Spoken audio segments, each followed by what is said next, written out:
Everything's fine, son, Bob replied. Go to school now. You don't want to be late.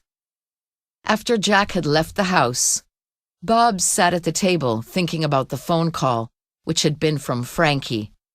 Bob didn't want Jack or Susan to worry, but the closer the time got to the race, the more he had been thinking about Frankie Lewis and what Frankie had said to him that day in the garage. I don't care how many times he phones.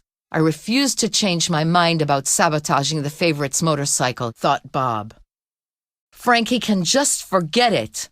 If he tells Jack and Susan about my past life, I just hope they can forgive me.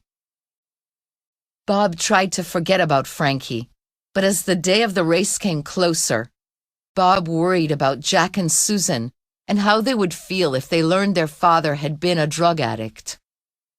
Before they knew it, it was Saturday, the day before the race.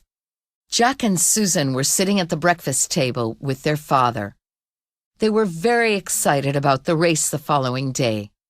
It was all they spoke about. I'm coming with you today, said Susan, surprising Jack and Bob. Is that because today most of the riders will be coming to practice for the race tomorrow? Jack asked, smiling. I think it's exciting to watch the riders practice, said Susan.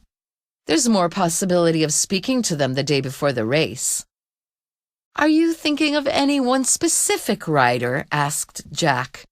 Someone by the name of Mario, for example?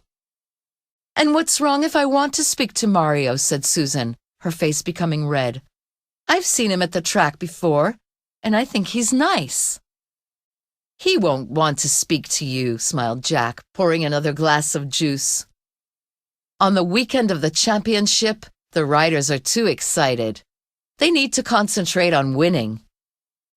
That's enough of that, said Bob, before Susan could reply and start an argument.